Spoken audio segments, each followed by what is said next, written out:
Hello friends, welcome back for the next lecture. अभी तक हमने 3 लेक्चर कर लिया है। इसमें अभी तक तीनों लेक्चर में हमने क्या क्या किया वो मैं आपको फिर से बता देता हूँ। सबसे पहले लेक्चर में हमने डिस्कस किया था कैरेक्टरिस्टिक ऑफ लिविंग थिंग्स या फैक्टर्स सपोर्टिंग द लाइफ और factors which is required for the continuation of life. उसके लिए हमने कुछ फैक्टर्स देखे थे। पहला हमने देखा था सेल डिवीजन, वो सेल डिवीजन करता है। दूसरे फैक्टर्स हमने देखा था कि अगर सेल डिवीजन है तो यहाँ पे ये सेल डिवीजन ग्रोथ को सपोर्ट करेगा। तीसरा हमने देखा था कि अगर ग्रोथ होगा तो फर्दर डेवलपमेंट भी होगा किसी भी सेल में या किसी भी ऑर्गेनिज्म में। नेक्स्ट फैक्टर हमने देखा था कि डेवलपमेंट के बाद movement and locomotion, movement and locomotion होगी।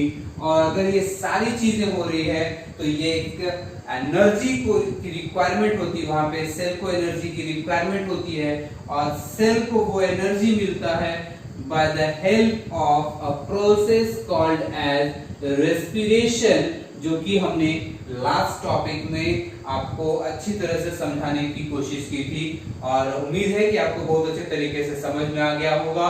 और अगर आपको समझ में आता है लेक्चर्स तो आप प्लीज इस चैनल को सब्सक्राइब कीजिए, इसके बेल आइकन को दबाइए ताकि आपको डेली बेसिस पे मैं जो भी अपलोड करूंगा वो आपको अपडेट मिलता रहे। हमारी तरफ से जो भी अपलोड किया जाएगा वो आपको नोटिफिकेशंस मिलते रहे फ्रॉम द यूट्यूब। आप जब भी ऑनलाइन होंगे आपको उसके नोटिफिकेशंस दिखेंगे कि इस चैनल से ये वीडियो अपलोड किया गया है और इससे ये होगा कि आपका कोई भी लेक्चर मिस नहीं होगा। लाइक अ रूटीन आपका एक टाइम टेबल फॉर्म हो जाएगा और चीजों को आप एक सीक्वेंस में पढ़ते चले जाएंगे, बीच में कोई गैप नहीं होगा। हमने बस ये 5 शब्द पढ़े हैं लेकिन हमने इसको 3 लेक्चर लगाया। 3 लेक्चर में मैंने आपको ये 5 टर्म्स को बेटर वे में एक्सप्लेन किया है, सबके बीच में क्या कनेक्शंस हैं वो हमने बताया है आपको। और अभी इस चैप्टर में जो डिस्कस करेंगे हम लोग वो एक होगा मेटाबॉलिज्म। मतलब क्या हुआ, डिवीजन हो गया, ग्रोथ हो गया, डेवलपमेंट हो गया, हम मूवमेंट कर पा रहे हैं, बॉडी में लोकोमोशन हो रहा है लिविंग थिंग्स में, वो रेस्पिरेशन कर रहा है, ब्रेकिंग डाउन कर ऑफ समथिंग, वो कुछ ब्रेक कर रहा है for the sake of energy. लेकिन बात ये होती है कि एक सेल के अंदर कई तरह के बायोलॉजिकल और केमिकल प्रोसेसेस कंटिन्यू रहते हैं। This is one of the very important characteristic of living things, चाहे वो माइक्रोब्स हो या फिर सबसे टॉप कैटेगरी के ऑर्गेनिज्म हो like and homo sapiens, the humans, we are, चाहे हम हो, कोई भी हो, एक अलग तरह की प्रक्रिया कंटिन्यूअसली चलती रहती है। अगर वो प्रोसेस कभी भी स्टॉप होता है तो जाकर के वो सेल कभी प्रॉपर फंक्शन नहीं कर पाएगा, है ना। तो उस चीज को समझने के लिए हम एक नया वेरी इंपॉर्टेंट एक कंडीशन पढ़ेंगे, एक फैक्टर पढ़ेंगे, एक कैरेक्टरिस्टिक पढ़ेंगे लिविंग थिंग्स की कि वो कैसे सपोर्ट करता है किसी भी चीज को। जैसे अभी तक हम लोगों ने सारी चीजों को डिस्कस किया है, इसको भी हम कोशिश करेंगे कि आपको बहुत अच्छे तरीके से समझ में आ जाए। थोड़ा कंफ्यूजियस है लेकिन कोई मुश्किल नहीं है, आप चाहें तो आराम से समझ सकते हैं। और अगर आप मेरे लेक्चर को ध्यान से सुनते हैं तो मैं 100% एश्योरेट लेता हूं कि आपको वो समझ में आ जाएगा। जो नेक्स्ट हमारा कैरेक्टरिस्टिक है लिविंग थिंग्स का वो है मेटाबॉलिज्म, वो है metabolism.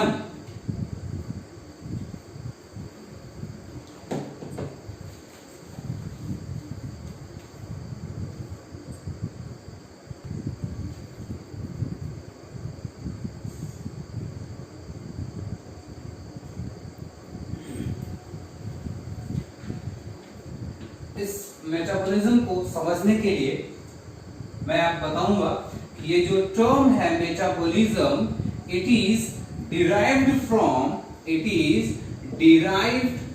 From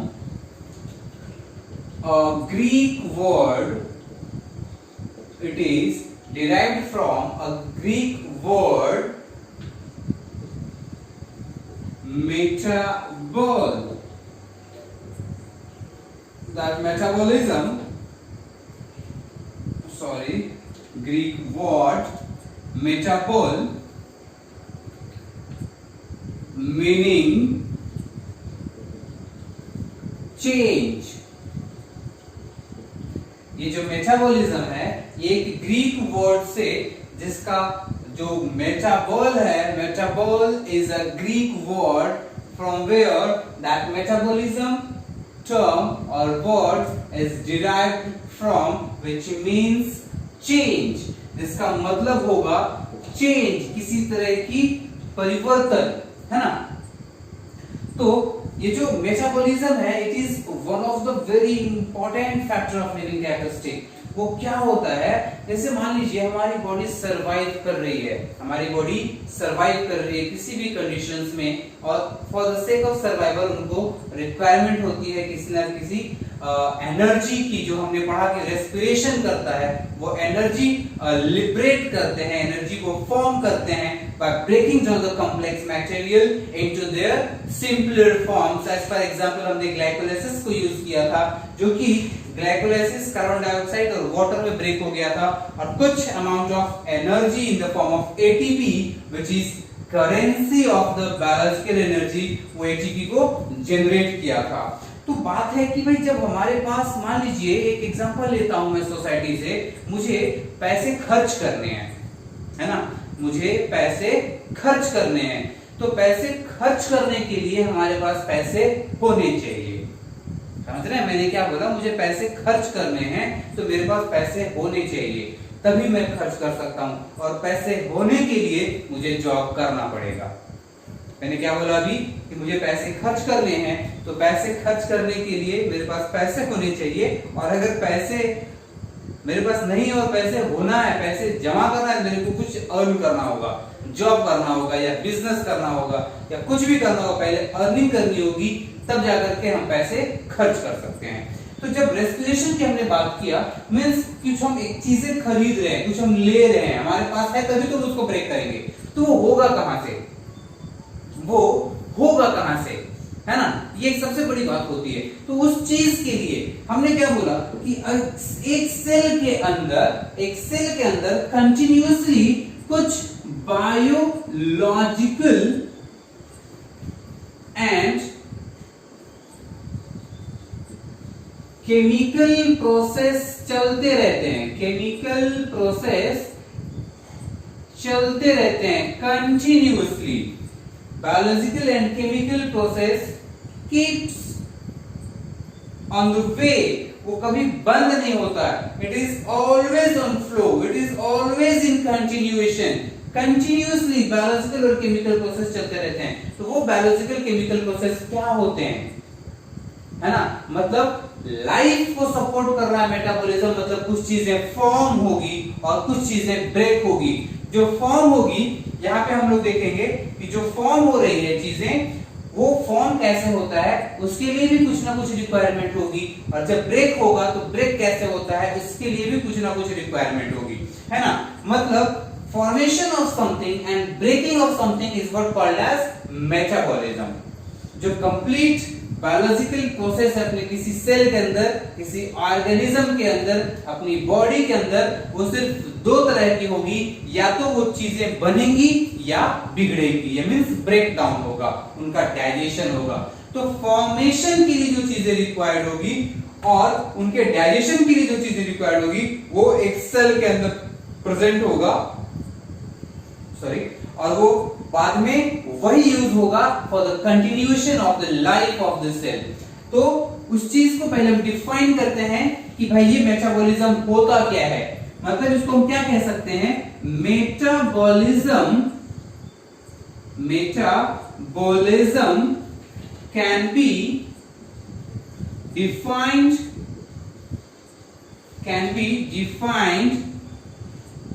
as complete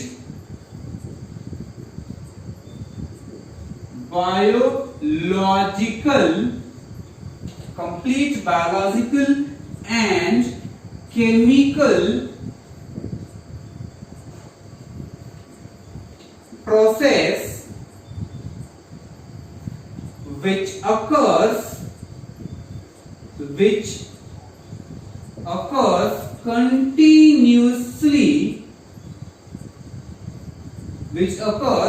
continuously to support the life, or metabolism can be defined as the biological or chemical process which is responsible for the continuation of life. वैसे processes,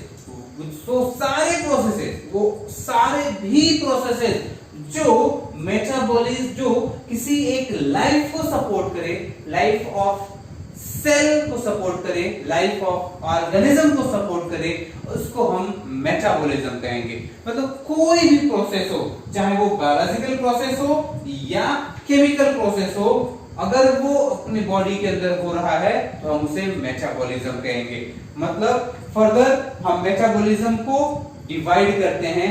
ये जो metabolism होता है, it is of two types.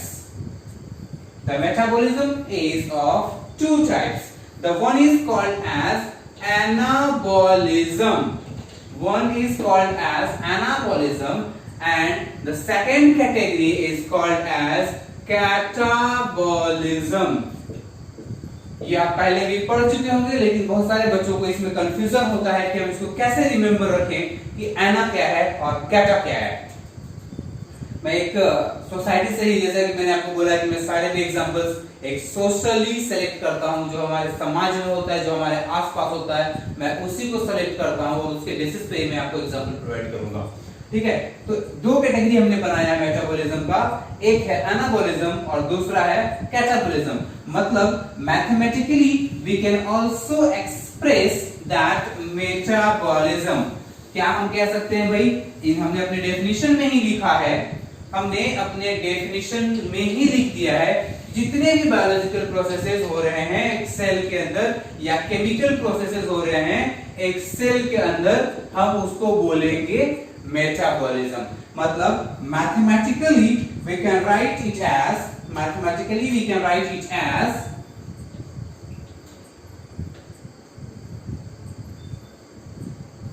metabolism is equal to anabolism plus catabolism. Metabolism is equal to anabolism plus catabolism. ठीक है, तो metabolism में क्या होगा भाई, हम इंक्लूड करेंगे एनाबॉलिज्म को और हम कैटाबॉलिज्म को इंक्लूड करेंगे। अब हम डिस्कस करते हैं कि भाई ये एग्जैक्टली एनाबॉलिज्म है क्या और कैटाबॉलिज्म क्या है। मतलब एनाबॉलिज्म बोले या एनाबॉलिक रिएक्शन बोले, एनाबॉलिक प्रोसेस बोले, ठीक है।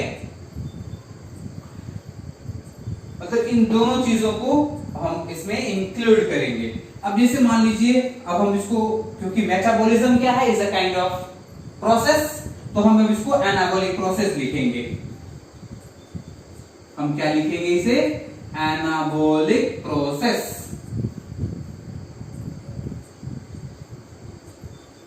अब समझने की कोशिश करते हैं कि भाई एनाबॉलिक प्रोसेस क्या है। पहले मैं इसकी डेफिनेशन लिख देता हूं।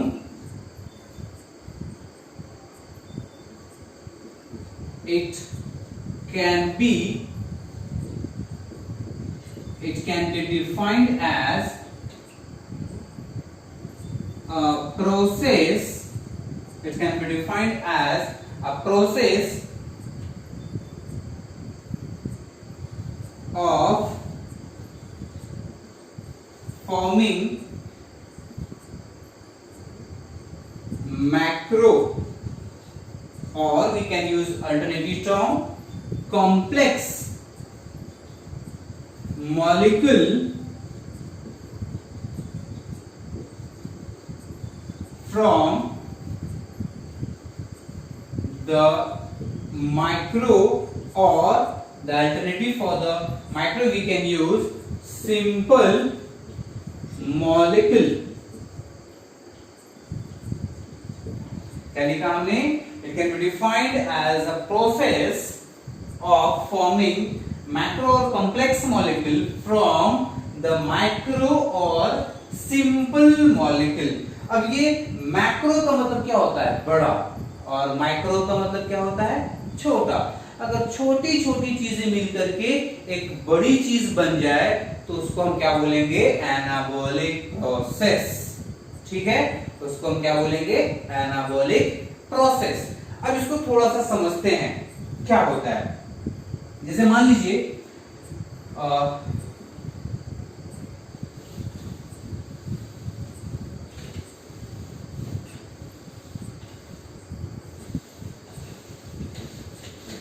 मान लीजिए कि ये आपका कमरा है और यहां पे आप बैठे हैं, ठीक है, और बाहर आपके दो दोस्त और हैं,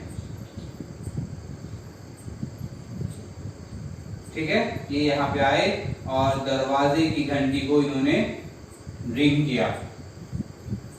तो जब भी आप खिड़की से झांकेंगे ना तो आप उन्हें क्या बोलेंगे? भाग जा, चला जा, निकल यहां से। कभी नहीं कहेंगे अपन क्या कहेंगे? आना। क्या बोलेंगे आप? आना। आना मतलब अब ये दोनों भी जो आपके फ्रेंड्स हैं आपके घर के अंदर इंटर करेंगे, मतलब आपके घर के अंदर की जो पॉपुलेशन है वो बढ़ जाएगी। आपके घर के अंदर जो पॉपुलेशन है वो बढ़ जाएगी। पहले यहाँ पे एक मेंबर थे, अब यहाँ पे 3 मेंबर हैं, है ना। फर्स्ट पिक्चर में 1 है और सेकंड पिक्चर में 3 लोग हैं, मतलब बढ़ गया। तो हम इसको माइक्रो कंसीडर करेंगे। ये तीनों भी माइक्रो हुआ और ये जो पॉपुलेशन फॉर्म हुई, बड़ी पॉपुलेशन, उसको हम मैक्रो बोलेंगे। मतलब क्या हुआ भाई? एनाबॉलिक में होता क्या है?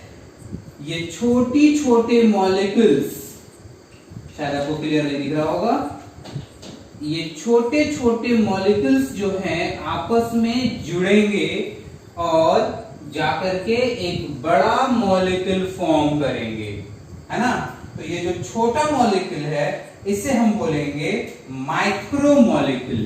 This is what called as micro molecule. और ये जो मॉलिक्यूल यहाँ पे फॉर्म हुआ है इसको हम बोलेंगे मैक्रो मॉलिक्यूल। और इस प्रोसेस को हम क्या कहेंगे? Anabolic process. Anabolic process. जैसे photosynthesis. As for example, we can write down for the anabolic process is photosynthesis. क्या लिखा हमने? photosynthesis. अब इस पे फिर से मैं हमेशा कहते आया हूं कि भाई आप कभी भी चीजों को रटेंगे नहीं, है ना। चलिए फोटोसिंथेसिस क्या होता है इसको मैं ब्रेक करता हूं। फोटो प्लस सिंथेसाइज प्लस सिस।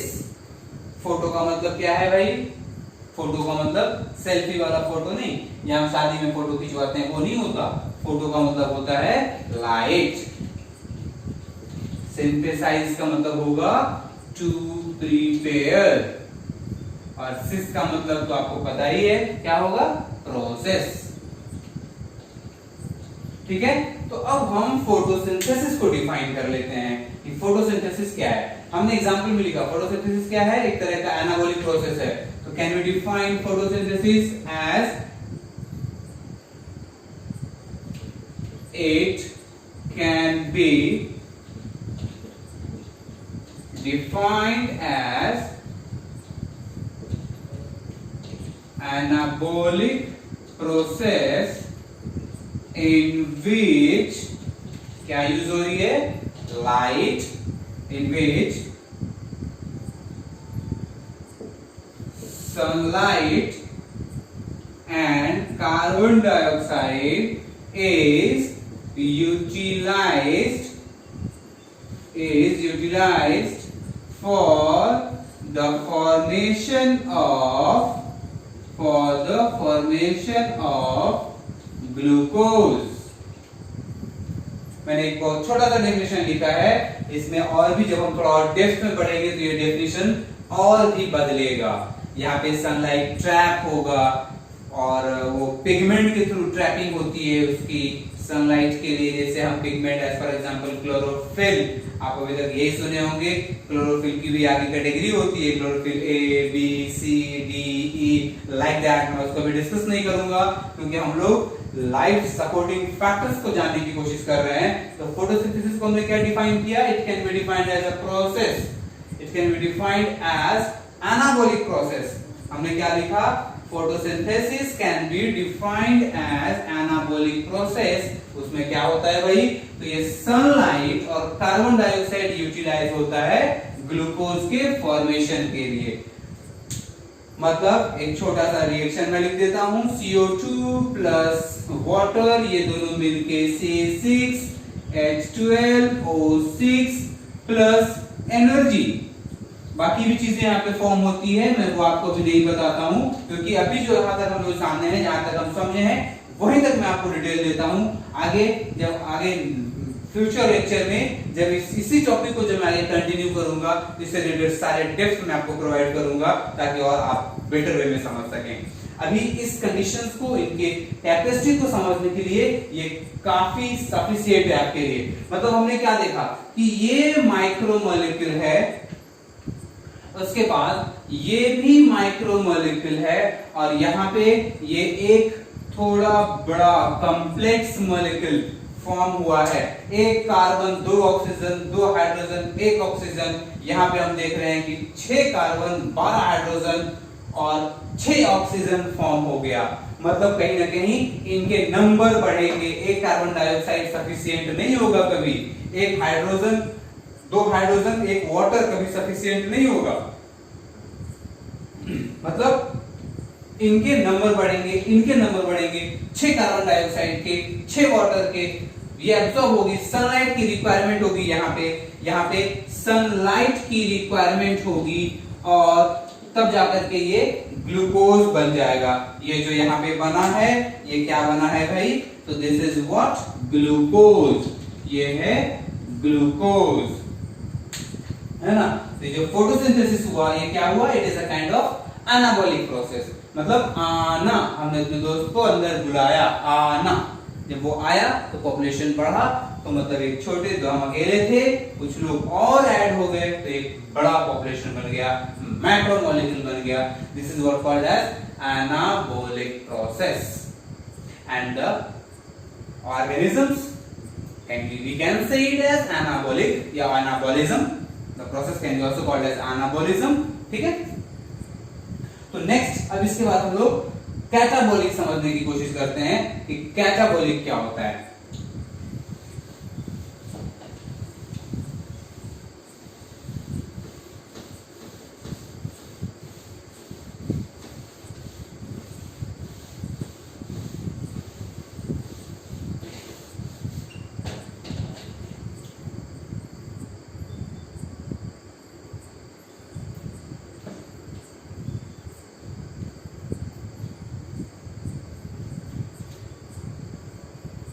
दूसरा जो पार्ट है वो है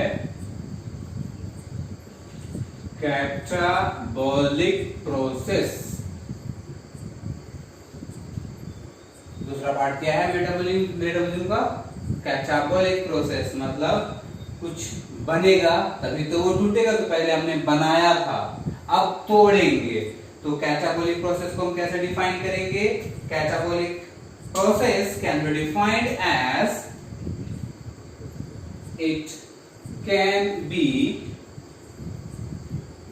defined as a process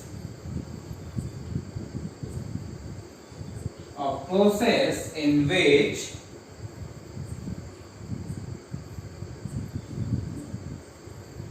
complex or macromolecules gets digested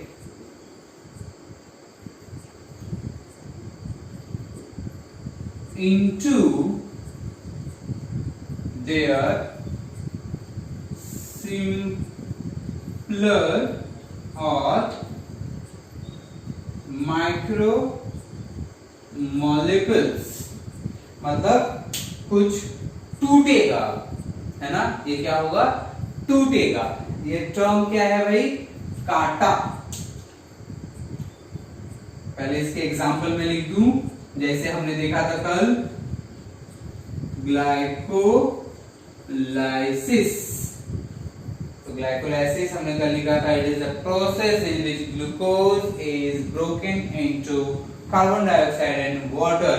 अब हम यहाँ पे ग्लाइकोलाइसिस के डेफिनेशन को चेंज करेंगे। हम क्या करेंगे, it is a catabolic process, it is a catabolic process in which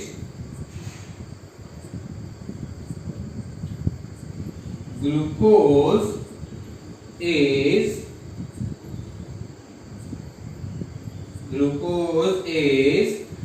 digested or glucose is broken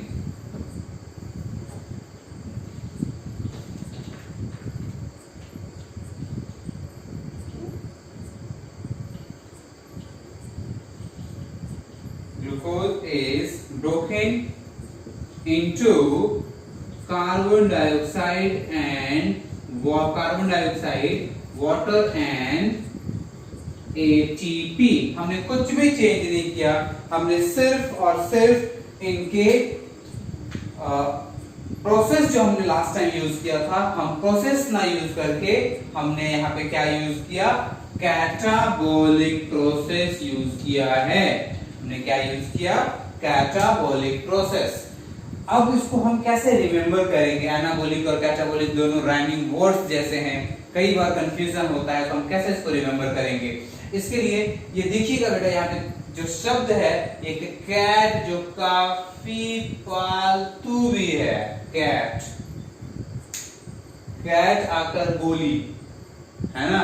मान लीजिए आपको एक कमरे में बंद कर दिया गया और वहां पे एक बंद कमरे के बाहर से मैंने एक पत्थर मारा बिल्ली के ऊपर, हमने आपको उस बिल्ली के साथ उस कमरे में बंद किया है, तो वो बिल्ली जब गुस्सा होगी तो आपके ऊपर स्क्रैच करेगी, ऐसा झपट्टा मारेगी, और जब वो झपट्टा मारेगी आपके ऊपर तो आपकी सेल्स बाहर निकालेगी, मतलब कुछ ना कुछ उसने ब्रेक किया है। क्या किया है उसने, झपट्टा मारा तो वो ब्रेक हुआ है। तो जब ये ब्रेक हुआ है, कैटाबॉलिक, कैट ने काटा तो सेल्स निकले, मतलब कट गए, टूट गए, फट गए। वैसे ही ग्लाइकोलाइसिस, ग्लूकोज जो था यहाँ पे, ये जो ग्लूकोज था वो ब्रेक हो गया, जो ग्लूकोज था वो क्या हो गया, ग्लूकोज ब्रेक हो गया carbon dioxide plus water plus ATP में। तो ये जो ब्रेक हुआ है इसी को हम बोलेंगे कैटाबॉलिक प्रोसेस।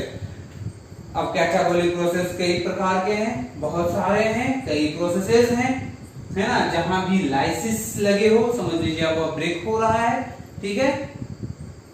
बहुत सारे फैक्टर्स हैं जिससे कि हमारी बॉडी, हमारे सेल्स वहां से एनर्जी गेन करती है। तो पहले फॉर्म होगा तब जाकर के ब्रेक होगा, और जब फॉर्म होगा तो ही आगे एनर्जी फॉर्म करने के लिए उन्हें पावर मिलेगी और फर्दर वो सेल्स अपनी एक्टिविटी करेगी। क्योंकि कुछ भी करने के लिए, मैंने आपको फर्स्ट लेक्चर में बताया था, कुछ भी करने के लिए उस सेल को इसकी रिक्वायरमेंट होती है, एनर्जी की रिक्वायरमेंट होती है। और अगर एनर्जी प्रॉपर सेल के पास नहीं रहे तो वो सेल्स वीक हो जाते हैं, वो धीरे धीरे सेनेसेंट मतलब बुढ़ापा को गेन करने लगते हैं, वो बुढ़े होने लगते हैं, वो प्रॉपर वर्किंग पोजीशंस में नहीं रह पाते हैं, वो धीरे धीरे डेड होते चले जाते हैं। तो वो जब अचानक स्कार्सिटी होती है न्यूट्रिएंट्स की, जब न्यूट्रिएंट्स की स्कार्सिटी होती है तो वहां पे क्या होता है, वो बहुत जल्दी बुढ़ापा को गेन कर लेते हैं। अगर आप प्रॉपर डाइट लेते रहें तो आप फिट रहेंगे, और आप डाइट नहीं लें तो आप बहुत ज्यादा वीक हो जाएंगे, है कि नहीं। तो ये मेटाबॉलिज्म और कैटाबॉलिज्म या मेटाबॉलिक प्रोसेस जो है, उसमें दो प्रोसेसेस हैं, कैटाबॉलिक प्रोसेस है और एनाबॉलिक प्रोसेस। हमने पहले एनाबॉलिक को डिस्कस किया, कुछ चीजें छोटी छोटी से लेके हमने बड़ी फॉर्म की और बाद में उसको ब्रेक किया, उस प्रोसेस को हम क्या बोलेंगे, कैटाबॉलिक प्रोसेस। अब इनको हम एक साथ एक ग्राफिकल फिगर में मैं आपको प्रोवाइड कर देता हूं, ताकि आपको बहुत आसानी से आप इसको समझ सकें। उसमें क्या होगा भाई, कुछ भी नहीं होगा। ये देखिए एक छोटा छोटा सा ये हमने ये कम मॉलिक्यूल बनाया है। ये एक मॉलिक्यूल है जिसको हम बोलेंगे माइक्रो और सिंपल मॉलिक्यूल। इससे क्या बना भाई, बड़े बड़े मॉलिक्यूल्स बने, बड़े बड़े मॉलिक्यूल्स बने। तो ये क्या हुआ, मैक्रो और कॉम्प्लेक्स मॉलिक्यूल।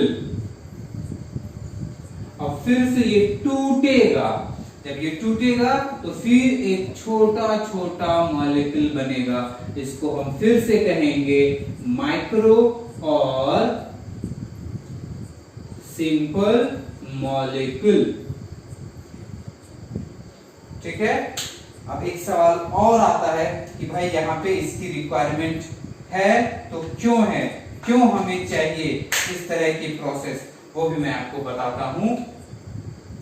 तो ये जो माइक्रो से मैक्रो का कन्वर्शन हुआ, तो ये क्या होगा, ये होगा एनाबॉलिक प्रोसेस। और जब मैक्रो बड़ा मॉलिक्यूल से छोटे में कन्वर्शन होगा, तो ये क्या होगा, इसको बोलेंगे कैटाबॉलिक प्रोसेस, है ना। जब छोटे से बड़ा हुआ और बड़ा से जब छोटा हुआ, मतलब एनाबॉलिक हुआ, फिर कैटाबॉलिक हुआ। तो फॉर्मेशन क्यों हुआ, क्यों चाहिए भाई, क्योंकि हमारी बॉडी को वो मॉलिक्यूल्स चाहिए। और वो मॉलिक्यूल्स कौन से हैं, कार्बोहाइड्रेट हैं, फैट हैं, लिपिड्स हैं, जो कॉम्प्लेक्स फॉर्म में है, जो बड़े कंसंट्रेशन में, बड़े अमाउंट में। ग्लूकोज क्या है, कार्बोहाइड्रेट है। तो यहाँ पे हम एक एग्जांपल ले लेते हैं, जैसे CO2 और वाटर, यहाँ पे ग्लूकोज बना, ग्लूकोज से फिर से CO2 और वाटर बन करके वो रिलीज हो गया। तो मतलब क्या हुआ, एनाबॉलिक हुआ, फिर कैटाबॉलिक हुआ।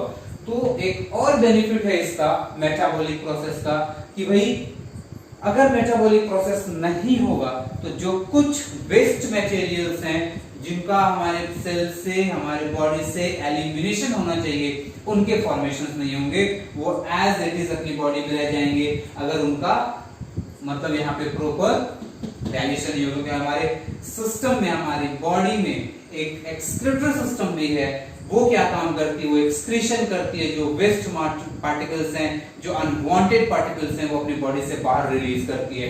तो जब भी कोई बड़ा मॉलिक्यूल छोटे मॉलिक्यूल्स में कन्वर्ट होता है, तो यहाँ से कुछ एक दूसरी कैटेगरी भी निकलती है यहाँ पे, जो अनवांटेड मटेरियल्स होते हैं, जैसे यूरिया हो गया ना, या फिर उसको हम कह सकते हैं nitrogenous waste. We can say it as nitrogenous waste. यहां से रिलीज होते हैं nitrogenous waste. Nitrogen and the molecules which contains nitrogen or N2 containing compounds which are being released from our body system, जो कि हमारे body के लिए काफी ज्यादा डेंजरस होते हैं। तो आई होप कि आपको ये वीडियो कंप्लीट समझ में आया होगा। कुछ कॉन्सेप्ट्स अगर आपको समझ में ना आए तो आप उस वीडियो में आप कमेंट कर सकते हैं, मैं आपको वहां पे और हेल्प करने की कोशिश करूंगा। वंस अगेन, अगर आपको ये लेक्चर समझ में आता है, अच्छा लगता है, आपके कॉन्सेप्ट्स को और स्ट्रॉन्ग करने में हेल्प कर रहा है, तो please subscribe the channel, share to your friends, और please tap on the bell mark. Thank you very much.